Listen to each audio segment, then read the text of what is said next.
Welcome to the walkthrough of Skylord's library. So this current simulation is being ran on an iPhone 11 Pro Max.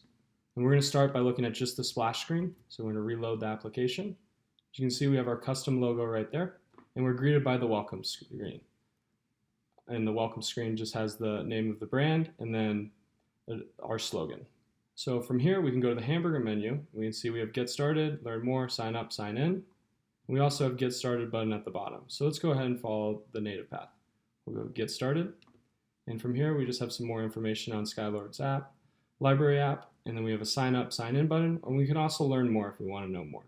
So let's go ahead and learn more. So this gives a quick description of what the app is, what you can do on it, and the history of the app. From here, we can sign up. So let's go ahead and sign up. So we're going to enter in the forms in this input, or the inputs in this form, and we're going to create an account. And as you can see, there's validation under everything. The username has to be filled in, the age has to be a digit, and the email has to be pass the email rejects test. Phone number has to be at least 10 numbers, and the passwords have to match. And you can't click sign up until all of these turn green. Let's go ahead and create a test username. 1234. Our age is going to be 25. Our email is going to be email, and you can see as you type in the email, it doesn't turn green yet. email@gmail.com. And as soon as we get the full email in, it turns green. We can do our phone number, so we'll say it's 123-456-789, and then 10 or 0. And then that's 10 digits, so it turns green there. And then if you go over the 10 digits, this will turn back to incorrect validation. So go ahead and enter in a password. So we're going to do capitals. We're going to do test in all capital letters, and those turn green. So now we're good to sign up. As you can see, this turns green, or this gives us a check mark right here. So we'll sign up, account created. So let's go ahead and now create the sign in. And this is our login screen. Oops, test username 1234. So we're going to put an extra T on it, and we're going to see if this lets us in. And no, it does not. And then if we do a right T, it's going to let us in and lead us to the home page. But one quick side note, this is all running through Ruby on Rails authentication in the backend with bcrypt. So it's all fully authenticated, and we're going to receive a token once we sign in, and that token is going to be used in each of our requests, whether that's adding something to the list, or adding a review, deleting a review, adding a book, adding an author, or even editing our username info. So let's go ahead and log in. And so you'll be greeted with the home screen, which gives you a greeting, which says hello and then your username. And then it says, let's find your new favorite book. And then we have the options to go to books, tell us, which is add a review, look at our favorite books, and then go to our profile where we can edit our profile or view and edit, or view and delete reviews that we've already written. And so we can go through our recent reviews, and these are like the top 5 most recent reviews that are posted on here, and it updates real time. So let's go ahead and first go to our books. So we have all of our books right here that are currently in the app. So let's go ahead and go to War and Peace. And you can see the average review up here out of 5, and then we have reviews down here. And you can add a review or add a favorite. So let's go ahead and start by adding a review.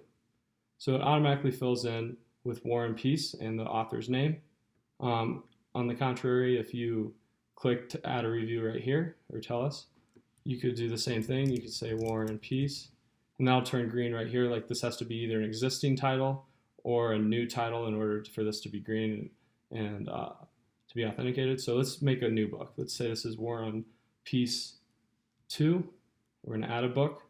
Then we need to put in a book image URL. So let's grab a URL or grab an image really quick. And we'll just use an image that still is for War and Peace because there isn't a War and Peace 2, but it'll work for the time being. So we'll add in that image URL. We already have our author's name in there. It's already the correct name. And contrary, you can edit it. If this is add a book's marked, you can't edit it. Or if it's not marked, you can't edit it. Whereas if it is, you can edit it and change the author's name. But let's make it a new author anyways. And then say we gave this book 4 stars. Decent book, fun chapters, great thorough review there. And now you'll see we are allowed to go ahead and advance the page. Whereas if we don't have our fields completed, so like if this isn't a right title, we can't. In contrary, if we don't have an author, we can't, and vice versa. So we'll go ahead and post.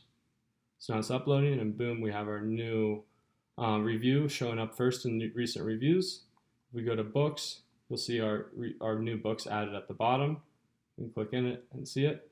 And so let's say we read this, we left a review, we added it in there, and we really like it, and we want to follow it. So we can add it to favorites. So let's go ahead and add to favorites. So it's added to our favorites now. And we're going to go to our favorites tab right here. By the way, I don't know if I mentioned, but this footer tab gives you the home, books, favorites, and user profile. So go to favorites, and you'll see it's right here. And let's just go back to books. And let's say I read Song of Solomon, and I really liked this book, so I want to add it as a favorite. And I go back here to favorites. And then I decided I really didn't like that book. I don't want to follow it anymore. So I'm going to delete it, and there it's gone. And one of the last features is the user profile. So here we have all the reviews for the user will be listed right here, and they can go ahead and delete them. So currently it's showing up right there. If we go ahead and delete this, go back here, now it's gone. And we can also on this page see our phone number, which is in a nice format, our email, our age, and our username. And we can also edit our information. So let's go ahead and edit it. So we can't edit our username, but we can edit everything else. So let's say we got a year older. Our email is still the same. Our phone number is still the same.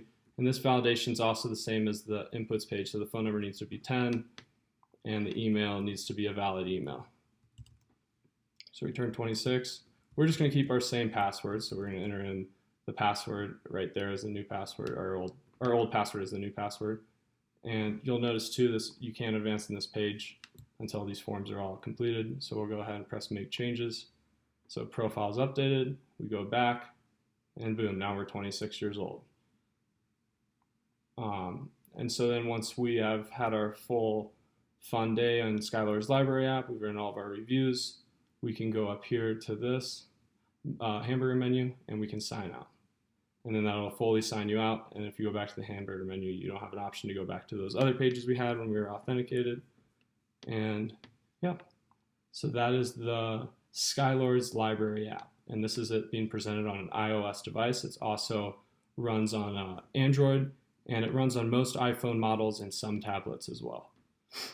Thank you. I hope you enjoyed this walkthrough.